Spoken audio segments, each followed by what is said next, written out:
Good morning, ladies and gentlemen. Glad to see all of you here. The Agriculture and Natural Resources Subcommittee is now in session. Kyle, would you please take the roll?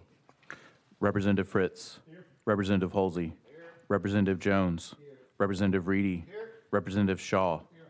Representative Todd. Here. Representative Travis. Here. Vice Chairman Darby. Here. Chairman Grills. Here. Chairman Grills, you have a quorum. Thank you, Kyle, for that. Chairman Reedy, would you lead us in prayer and the pledge to our flag? If you all will, let's please stand.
Are there any personal orders before we? Representative Shaw. Thank you, Mr. Chairman. Mr. Chairman, I'd like for you and the members to help me make welcome one of our citizens from Jackson, Tennessee, Mr. Randy McKinnon with TLM and Associates. He's here with us today. If y'all would help me make him welcome.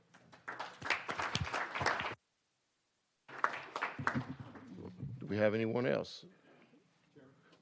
Chairman Reedy. With us today is a very special person that's been in my life that I had the pleasure to serve with. Miss Sheila Butts, will you stand up and let us recognize you? I appreciate the work that she did for the state of Tennessee while she's here, and now she's wearing a different hat, and may God bless her in her endeavors there. Thank you, Mr. Chairman. And as she takes care of her husband. That's a full-time job, I'm sure. We won't talk about that. All right, anyone else seeking recognition? Well, if not, Representative Jones has a presentation today to explain to us what's going on in his district from an agriculture perspective. So, Representative Jones, you're recognized. Thank you so much, Mr. Chair. And I think I'm the first one giving this presentation who represents a mainly urban district. So my presentation is going to be a little bit different than those of my colleagues. So I represent House District 52, one of the most diverse districts in Tennessee, which runs from East Nashville to Antioch. I just wanted to begin with a land acknowledgement that my district occupies the ancestral hunting and traditional lands of the Cherokee, Shawnee, Choctaw, Chickasaw, and Creek people. And so something really exciting about my district is that it's the home to the powwow, the Native American Indian Association powwow at Long Hunter State Park that happens every year. I hope you all can get to attend. It's the largest powwow in Tennessee, and we have members of tribes from all across the nation come.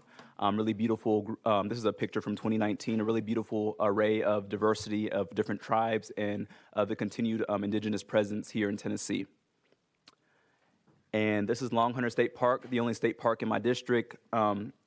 Great place to go hiking, canoeing, and they have a lot of classes. I took a class recently there on edible plants, so if we ever get stuck in the woods, at least we'll know what we can eat. So that was a good class by the park rangers. There are 2 state natural areas in my district. So Mount View Glade is a Class 2 scientific state natural area. It is a 9-acre site comprised primarily of clear hardwood forest and is home to several state rare plant species.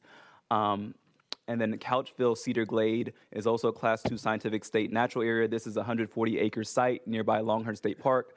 This site supports one of the largest known and best quality populations of the Tennessee coneflower, which I learned you can make into tea at that class. So again, I want to plug that class that the park rangers teach, which has one of the at one time was a federally endangered species. So, and here's another picture of long hunter and of the water there. And then lastly, my district actually is really interesting. It goes from East Nashville across the Cumberland River headed toward Antioch. And so the Cumberland River is an important part of my district. It's an important source of drinking water for our whole community of Middle Tennessee. I know we're going to be talking about protecting a river today, and so I really am excited that we can continue to protect waterways in our state, which are the lifeblood of our community. So, and just want to end by saying that even though I represent an urban district, anyone who eats should care about agriculture. We have a lot of grocery stores in my district, so we should care about agriculture if we want to be nourished and alive. So thank you so much, Mr. Chair. Thank you, Representative Jones. I guess we'll get into the business now.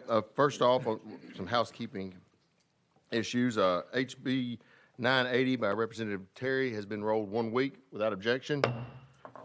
Rolled 1 week. And then HB 0683 by Chairman Powers has been taken off notice. Without objection, it's off notice. Bringing us back to the top of our calendar, Representative Chairman Hazelwood, or Chairlady Hazelwood, excuse me. HB 150, you have a motion and a second. You're properly before the committee. Chairlady Hazelwood, you are recognized. Thank you, Mr. Chairman and committee. I'm here this morning seeking the designation for North Chickamauga Creek as a scenic river. I'm asking for this designation, frankly, because first of all, it meets the definition in statute. North Chickamauga Creek has outstanding scenic, recreational, geological, it's trout fishing, it's rapids, it's swimming holes, it is the whole 9 yards in terms of outdoor activities. It's also botanically diverse, it's historical, and there are a lot of archaeological impacts about it as well. So for all of those reasons, we're asking, and this is a we because the community is asking for it. This is outside the city of Soddy Daisy, but they're supportive of this designation. And also the landowners are supportive. Everybody has signed on to this. And we're asking for that Class 1 Scenic River designation with approval of all of those involved. And I have for the record, and according to the statutes, it's 8.3 miles downstream to North Chickamauga Creek Gorge Visitor Access on Montlake Road in Hamilton County. It's a 1.5 mile segment of its tributary, Cane Creek. And as I said, the city of Soddy Daisy and the North Chickamauga Creek Conservancy, and I want to just give a shout out to those folks here. They have put a lot of time and effort into making sure that everything that needed to be done to get this scenic river designation was done. It's all volunteer time, and they're just a group that are very committed to making sure that this river is there for our future generations to enjoy. And in the category of Great Minds Think Alike, in the governor's budget this year, he included $776,300 for the creation of a new state park, North Chickamauga Creek State Park, which will encompass this scenic river. So with that, Mr. Chairman, I stand ready to answer any questions. Do you think he can get that funded? I believe we're going to be, it's in the budget, and I don't foresee that we'll be removing that. Yeah, I understand. I do believe we have an amendment to go on the bill. We do. Now, does the amendment make the bill, or is it? The amendment is just clarifying. Okay. Would it be okay if we go ahead and put the amendment on the bill? Okay, we have a motion on the amendment. All right, have a second. Any opposed? Everybody in favor of it, say aye. Aye. The amendment is on the bill. And, Mr. Chairman, for the record, that amendment number is 3673. Thank you for that. Thank you.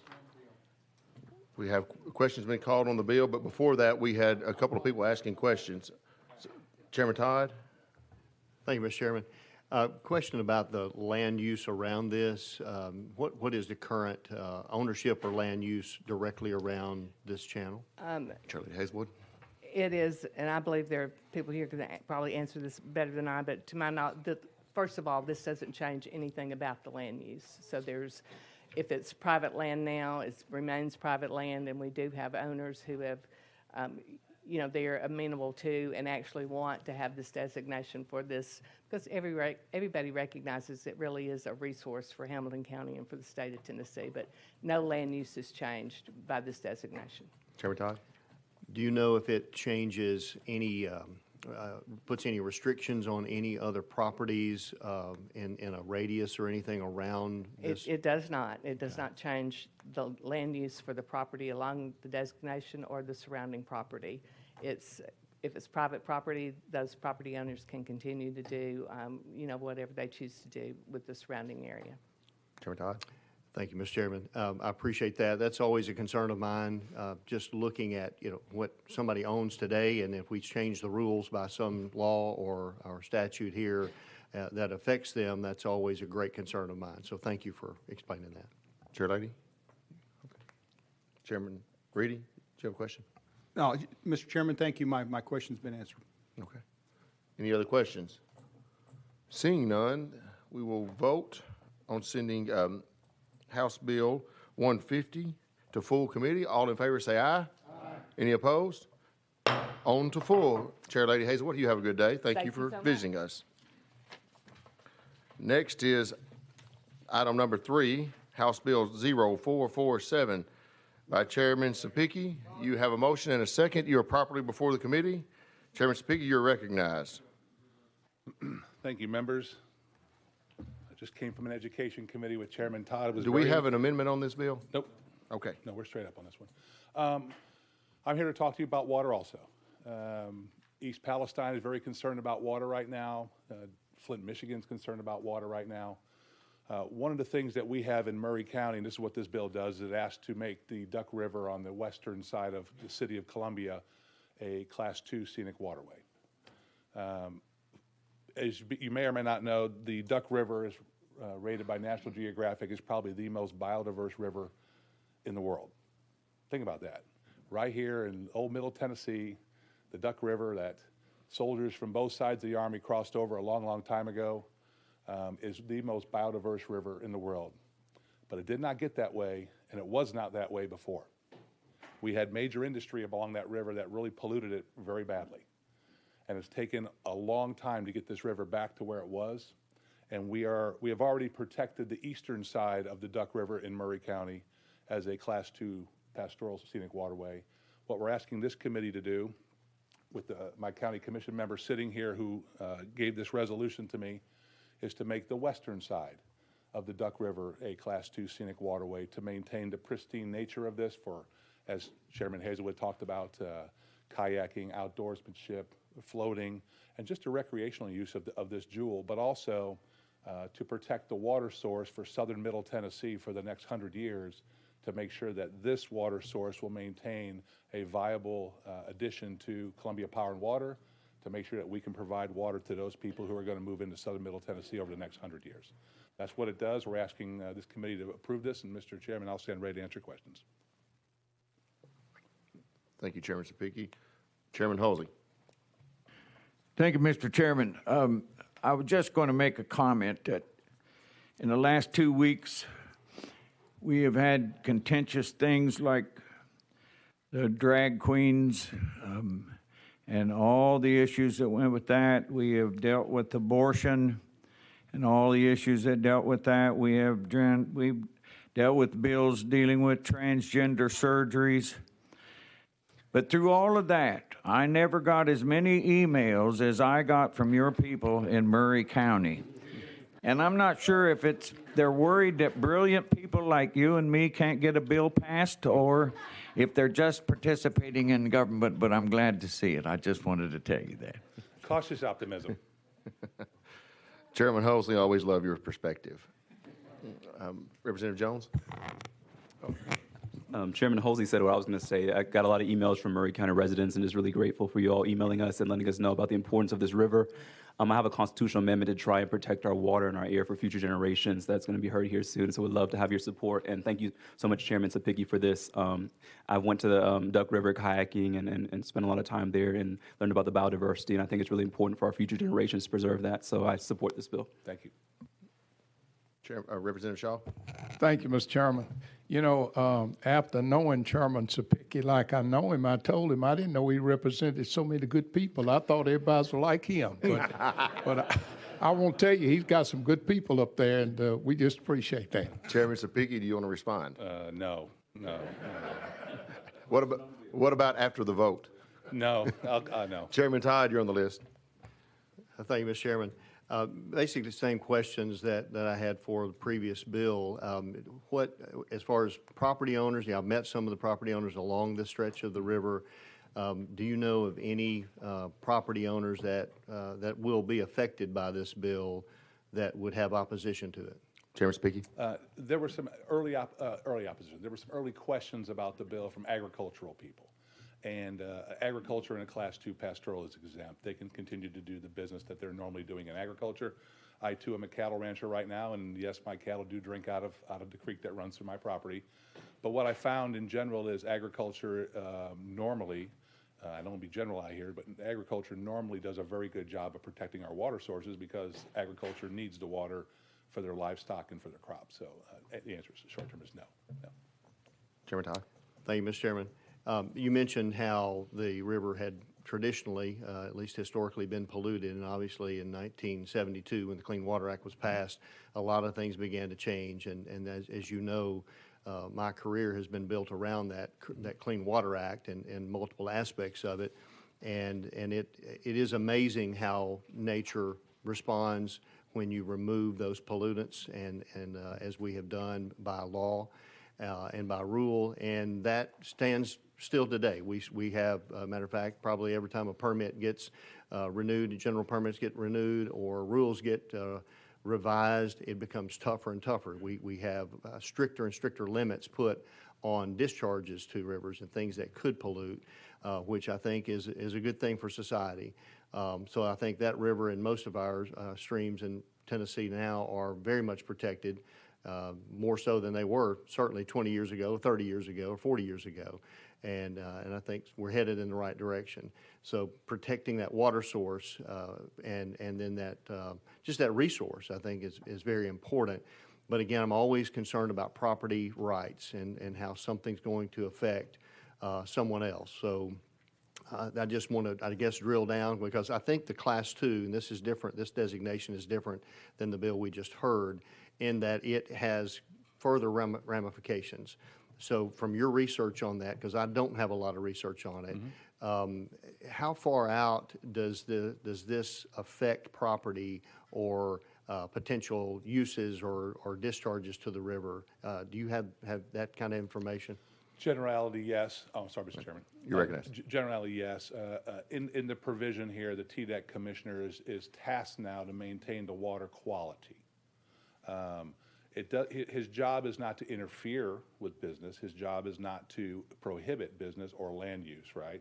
But his job now with the Class 2 pastoral is because of that classification, the importance of that water source. Their job is to make sure that that water source is maintained in its pristine nature.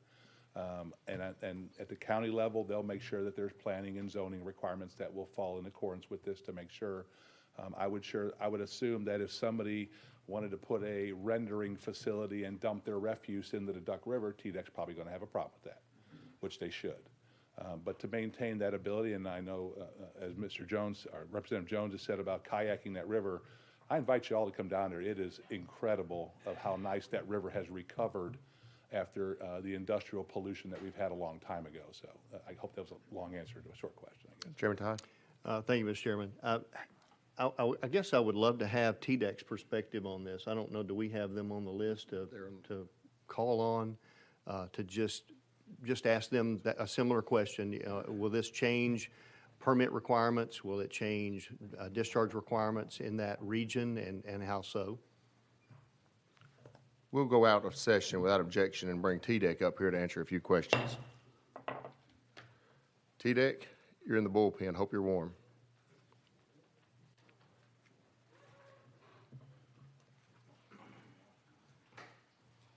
If you would, state your name and tell us who you represent. And Yeah, thanks everybody. My name is Jeremy Hooper, and I'm with TDEC's Division of Solid Waste Management. Chairman Todd, you had a question or two? Thank you so much. So when you go to a Class 2 designation like this, can you describe to me what differences it will make in permitting for water resources specifically? For water resources, I can speak to solid waste permitting.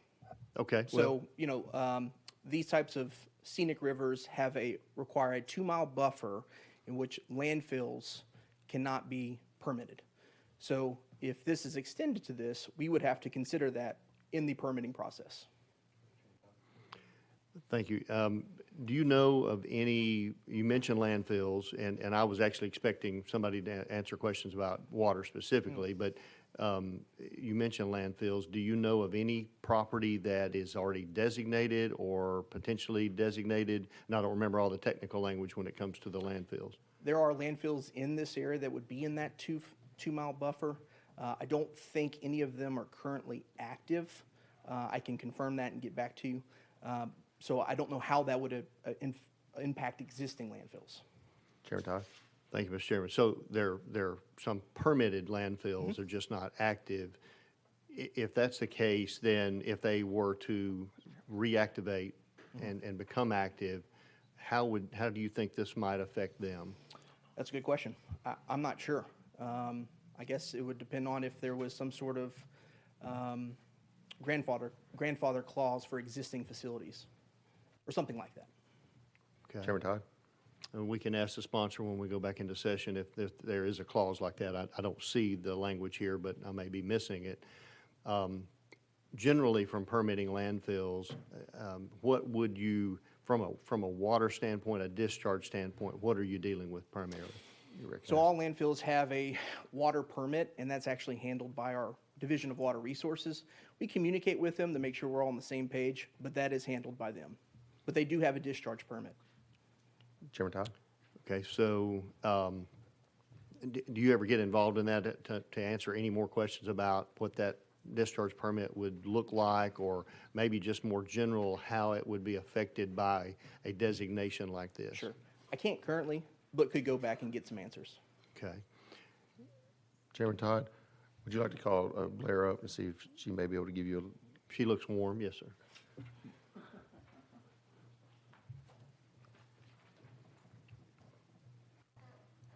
You're recognized. Thank you, Chairman. Thank you, Chairman. To the question about water discharges, the duck is already in exceptional Tennessee water, so I don't think anything would change regarding permitting on that level. Does that Okay. answer your question? That really does, yes, exactly.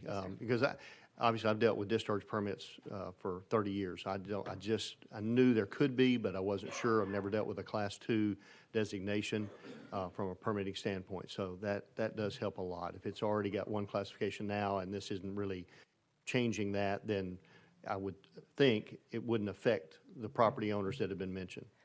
Correct. And I might be talking a little out of my expertise right now, but the Scenic Rivers Act designation, which is what Representative Sapicki is working on, and the Exceptional Tennessee Water are two kind of different valuation systems. I think the ETW is more about the actual water quality, and the Scenic River is kind of more encompassing than just the water quality. It looks at the land and the vistas and all that good stuff. Okay. Chairman Todd? I appreciate that very much, and I would say just if we can verify that information before full committee, if this moves on, then that would be much appreciated. Absolutely, yes, sir. Thank you, Mr. Chairman. Thank you, Ms. Any other questions from our witnesses? Mr. Hooper, and Ms. Beatty? Representative Jones, you have one? Okay. Thank you all for being here. We'll go back into session without objection. Go back into session. Chairman Sapicki, you're recognized for any other remarks. He renews his motion. Are there any other questions? Seeing none, we'll move forward and vote on this, sending House Bill HB 0447 to full committee. All those in favor say aye. Aye. All opposed say no. The ayes have it on the full committee. Chairman Sapicki, congratulations. Thank See you, you next Chairman week. Committee. That is our calendar, ladies and gentlemen, for today. Hope y'all have a pleasant afternoon. Enjoy the sunshine. We will see y'all next week. We are adjourned.